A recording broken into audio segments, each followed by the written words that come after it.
Nautilus and Veigar, they've got enough crowd control to set up for a second marksman. Yeah, and Ignar's going with Blitz again. Very strong on an Ornn. Yeah, and C9 has to respect the power of Santorin's Pantheon right now. This could be a kill.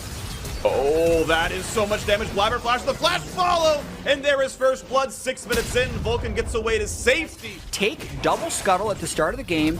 Blabber doesn't get an experience advantage on Santorin, and then Ignar's roam strikes first. This, at least for the first 6.5 minutes, has been tied to some hype Ignar play. So we really just have to pay attention to where C9 uses this Rift Herald. If they can get a kill onto the flash to Solo, it could be first turret. Flash used for it. Solo's going to run around as fast as he can, but he's now on the wrong side of the map. Not possible to live. Blabber's got the mark. They're going to find the kill, and Cloud9 finally on the board in the final. We'll get the next two, but Pee-wee wants to go for the play as fast as he can. Here comes the play. Here comes the dive. 2-on-2 flash from Blabber. They're focusing him down. It's a lot of burst. A quick stun for Licorice, and they're going to burn down Santorin. Blabber was still unable to put a 1-for-1 with the rest of the gold they got. Right, knows he's flashless, knows he has to hold on to that jump just in case something happens. Gets the smite, jumps over the wall. Game of important series. Like, C9 has not won that title since 2014, and maybe there's a little bit of hesitancy with the way they're going. They gotta find their footing in this game, and that's a big pick. Oh, goodbye. That is flashless Ignar. He burned it to chase down Vulcan and didn't convince the kill to come over. Now a flash to the bottom side. So much crowd control. Licorice going to put the punch back, but he's still running low on health and just simply is not going to get away. But he will set up for his mid laner. Niski gets on the board with his first kill of the game. We'll have to kite back from Solo. That TP is burned to make it a 1-for-1. Niski will do his best to clear the way. All right, so now that they've pushed PoE off of the top lane, it appears that Blabber can go and take the Rift down. They've got a sweeper. They've got this river lit up. C9 still has Rift, so they might look to pressure with Rift Herald for something, but they find Turtle. That is so much damage. The anchor into the ultimate. Nothing could have been done unless he flashed the Q, and that is optimal timing. Cloud9 going to get that kill. They'll get the wave. The Blitz question mark emote comes out. Who is the better hook champion? The Drake right now. It's 5v4. Turtle can't fight. If they wanted it, they could go for it, but they're staying for mid.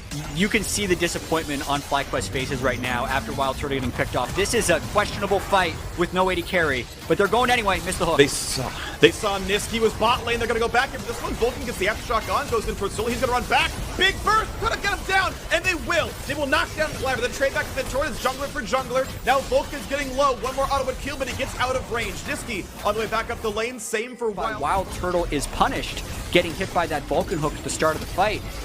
The net cost to FlyQuest is relatively low for picks of their own, so anytime we look to group around mid, which is kind of what's happening right now, Wild Turtle has to really watch out, and FlyQuest jumped the gun. They're going earlier. They can get Sven.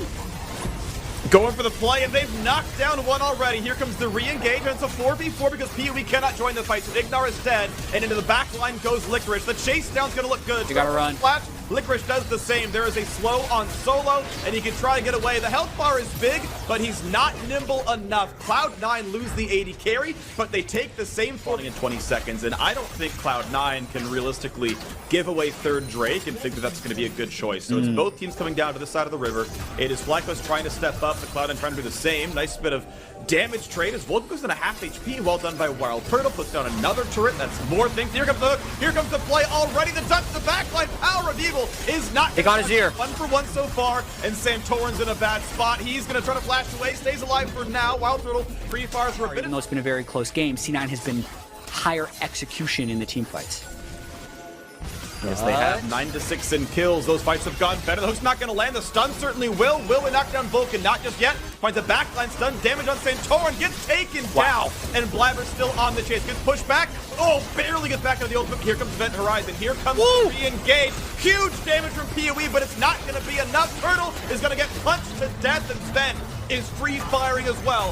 FlyQuest can try to find the kill onto Blabber. Solo gets a bit close, but it's easily a 4-for-2, and Cloud9, they have the life steal. They're going to walk right into the Baron Pit to claim this objective. And that fight was so well fought by C9. This is one of the reasons that they have only dropped 2 games of 25 that they've played all year, is not only do you have to beat them in draft or in strategy, you also have to be able to out-punch them in team to get an auto attack or two off. Then when the Veigar cage goes down, they're going to back up because that would be FlyQuest's window to re-engage. So you can see cage goes up, C9 backs off, they get a few shots in. They are still staying up on the map. Zen pushed in bot lane, they find a stun, that is big damage. The ult, he's not, I think he was slightly out of range, maybe, but either way, it might not have been enough damage to kill it. Going to be thinking about this game if they end up losing it moving into game 2 and whether or not going back to the Blitzcrank is a good idea because he's had plenty of looks and fairly few conversions.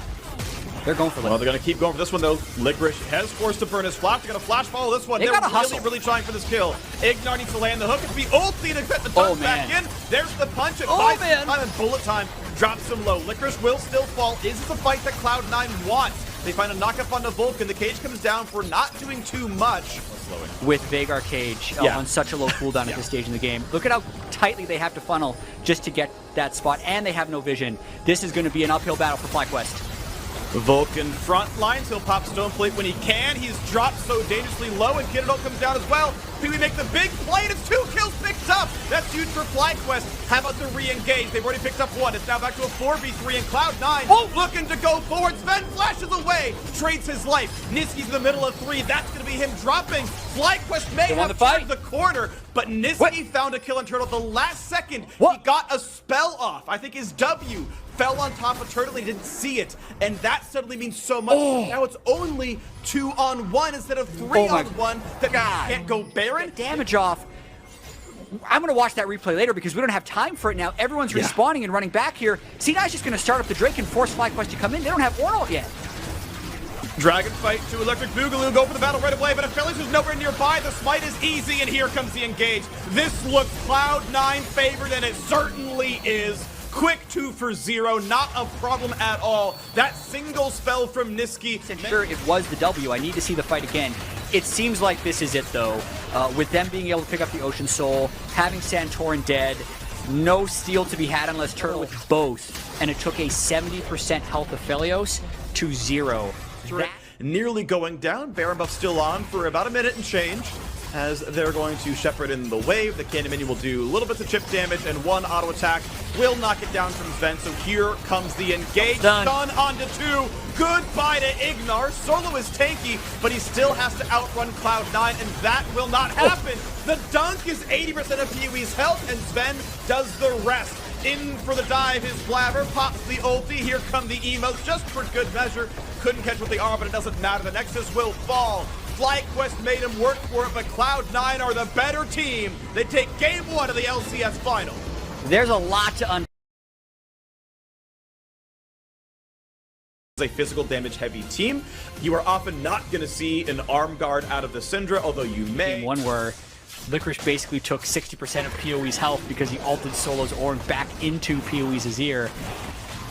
So that's the top lane, and then down bottom lane, the things are in complete control. Down to lane, shoving the wave, then fully refilling your health and mana once you're like 6 minutes in and those things spawn. You feel like you have so much control.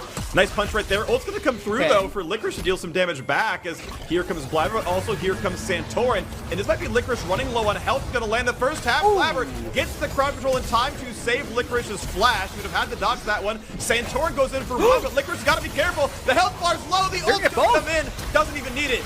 Now it goes for Blabber. That's gonna be kill number 2, picked up off the ulti as well. PoE gonna take some damage. Niski answers 1 back, and he's gonna flash for more. Finds the next knockup, finds the chase down on Solo, who does not have escape tools. Will they have the damage with play? Yes, they will. Niski finds a double. The mid lane roam turns back to fight. It is going to be a big deal. He's obviously off to the races now item-wise. I will point out that Power Beevil does have some more defensive tools. Nice flash follow, but Sven is already fairly safe back there. Ignar's flash really accomplishes nothing. Yeah. Sad to say. And now Wild Turtle slowed, still flashless. Not a chance to get away. Burns the heal, but he's still not going to live through it. And Ignar, when is play back up? Can they pull him in? There's the Yasuo ult. There's a ton of damage, and we're just taking double kill for double kill for double kill. Zen on the board for 2. Ignar looks a little tilted. It looked nice as a flash follow, but that play was never going to work, and it turns to disaster. Now they're going for more. Blabber's here for the counter gank. 2v1 top side, make it 2v2 already. Blabber knocks back Centaur. The turret shunts the health bar, and like I said, double kill into double kill. And have had total control of this bottom lane, and FlyQuest got desperate to try and turn it back. That failed, and then when that failed, FlyQuest said, all right, we need to make something happen top lane, and oh boy, Ignar doesn't make it over the wall. He's flashless. There's the Flay. Goodbye. Whose turn? It's Sven. Does he find a second? No, but it's still 7 kills on the board. Drake picked up whenever they want it, but for now, let's shove in the bottom lane. So this is going very well for Cloud9. They pop this Rift Herald. They're going to be able to get solo first turret gold to Sven while they're taking Infernal 2. And they have a 2-0 mid laner who is equal CS to a Syndra, which has been banned against FlyQuest an absurd amount. So this freak is what Cloud9 was doing to the LCS all year. This is their record-setting early game.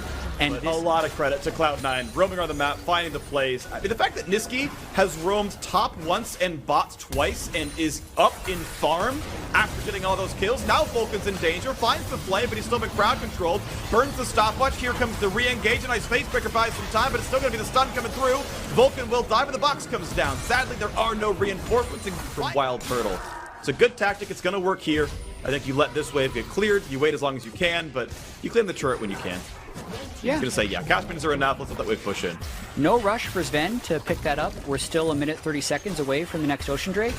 And the second Rift Herald is going to spawn shortly, so Sven by no means had to rush. And it's time to move mid now. So notice how FlyQuest is... Damage that turret.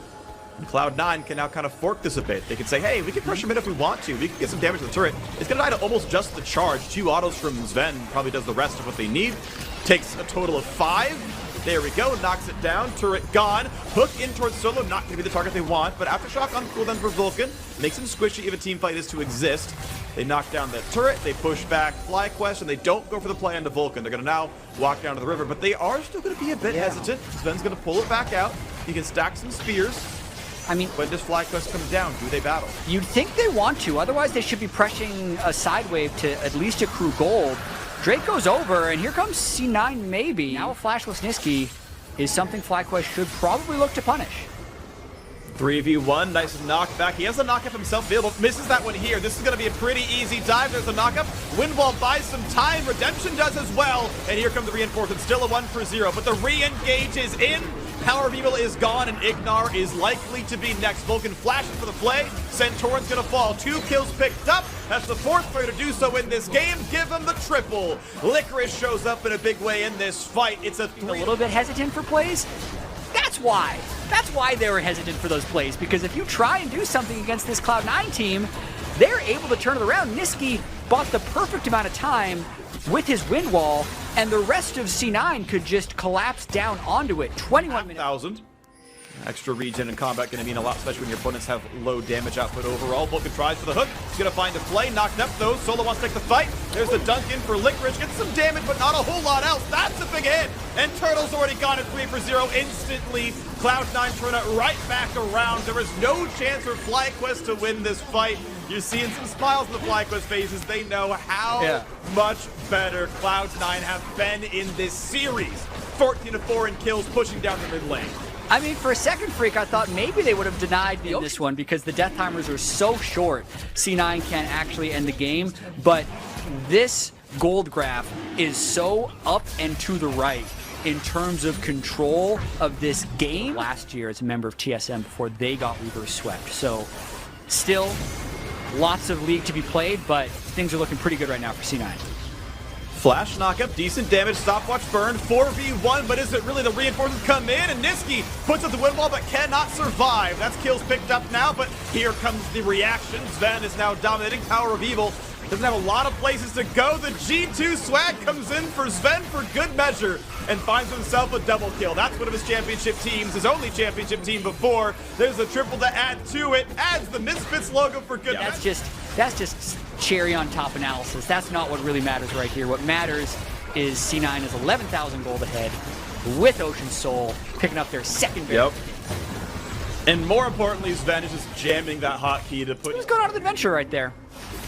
Seems like He's fine. He blue spied and walked away, but Solo is going to be in a little bit of danger. That dunk does a bunch of damage. Turtle flashes out to safety, but Solo's at half already. Look at the cast. It nearly kills him already, and it's actually a kill picked up. Hey, well done to FlyQuest to get one on the board. A knock-up onto Licorice, but Solo cannot get away. The flash does nothing. That's the 4th kill in a row now for Licorice up in that 50-50. I think they're looking to engage.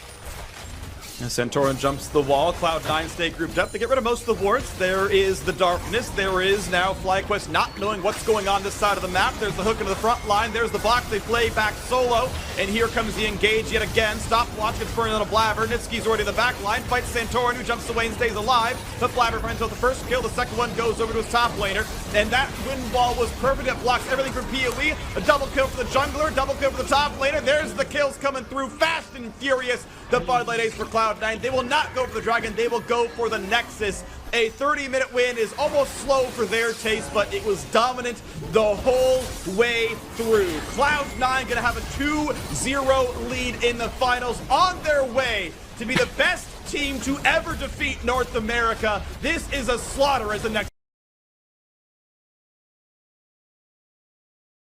Right about that, and it's a call out by PoE. I mean, the fact that Syndra has been so dominant, the Rumble is the thing that you match. He playing it pretty smart. He did ward topside river and then cheated to that side as the wave pushed in. Wasn't realistically easily ganked and able to play it out pretty well. Licorice and Solo battling. Suddenly 3 members top lane. The flash stun. Licorice burns his own flash, but he will go down 3 games in a row. FlyQuest coming, having the thresh ready to go. Feeling pretty good about that matchup.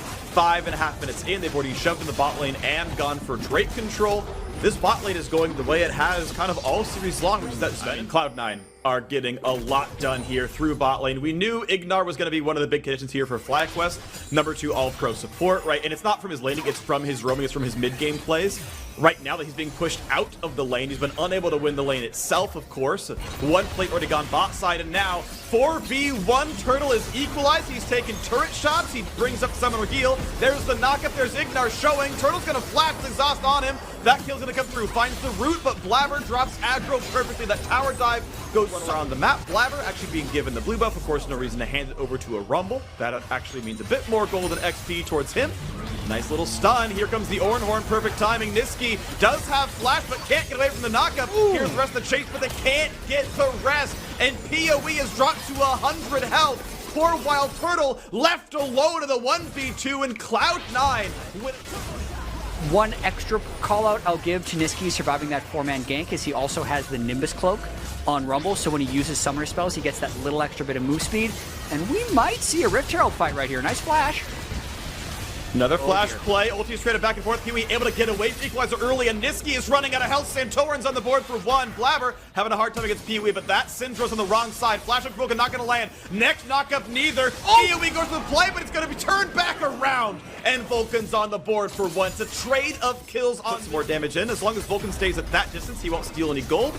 Walks in for the rest of it, though, and he will share in some of that first turret income. 237 goes to him as well as Blabber and Sven. Mid lane under a bit of fire, and it's maybe a single plate kill as Pantheon shows up. Santorin finds the stun. Oh, man. Big damage on Niski, but now they got to run away again. Here comes the teleport. Suddenly the rest of the squad is there. Equalizer is decent damage, but not a ton. Santorin, though, has to be afraid of this one. Ignar shows up, and they have the damage to kill off Niski. The tower dive works long-term. Licorice, Vulcan, and the rest of the crew is here. Blabber's going to try, but maybe not very well. There's the knockup in. There's the kill coming through. Licorice trades back on a Santorin, but it's a 2-for-1 team fight in the favor of FlyQuest. And it might not be done. Vulcan is looking because Sven is coming through river. This would be a 3v3. Well, it goes for the ulti. That's not going to land. Graviton, yeah. It doesn't matter that Licorice gets a kill over the top side. That's a 2-for-1 in an outnumbered fight for FlyQuest. Turtle was actually catching up on CS a little bit down the bottom side.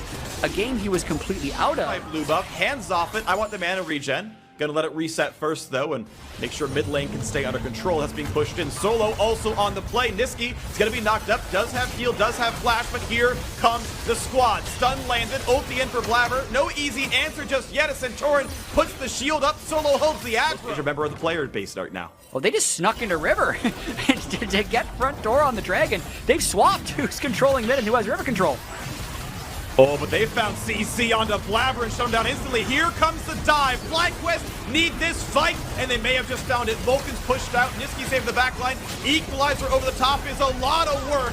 Solo drops low. There's the first kill. It's a 1-for-1 so far. Ooh. Flashes to safety, but I've seen this before. Aatrox in the bot river finds a double kill, and Licorice not shy about that engage. It's Cloud9. Take the fight 3-1, and this Drake is theirs. C9 fights. That was a fight where Blabber got completely destroyed before it even happened, and a lot of It's gonna teams feel really good running that as a win condition.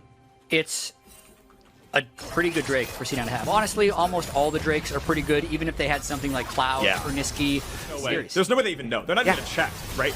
This is just gone. This is Cloud9 taking a 21-minute Baron uncontested, and we might have the Red Bull power play of another title.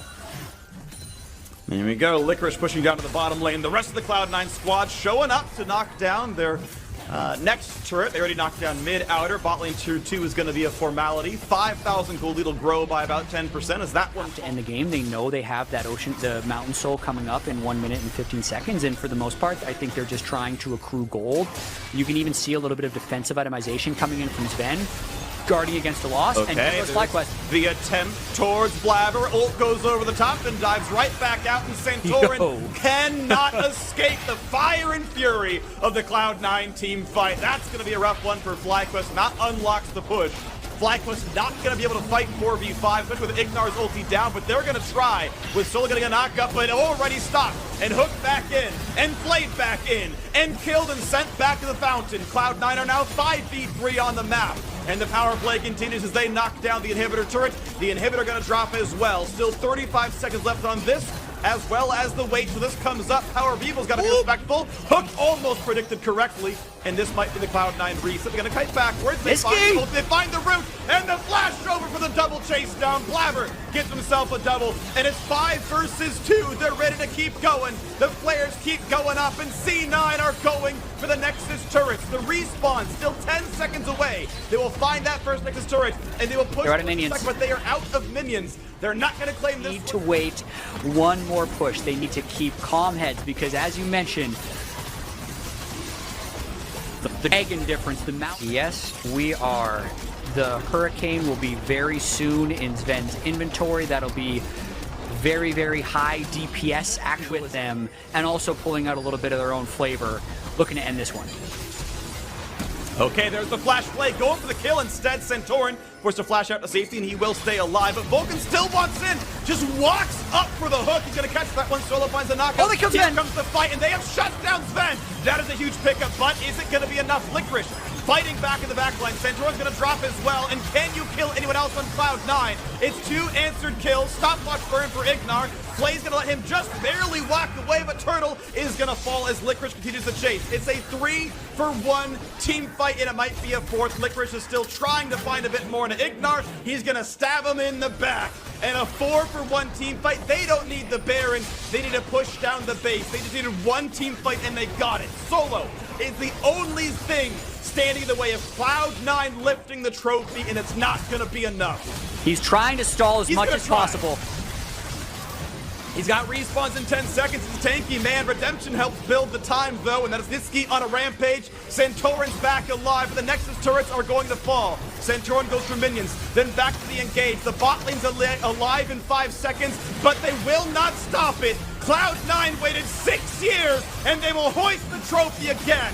For all 5 players, the first time in their careers, the Nexus falls. Licorice deals the killing blow, and Cloud9 win the 2020 LCS Spring Split.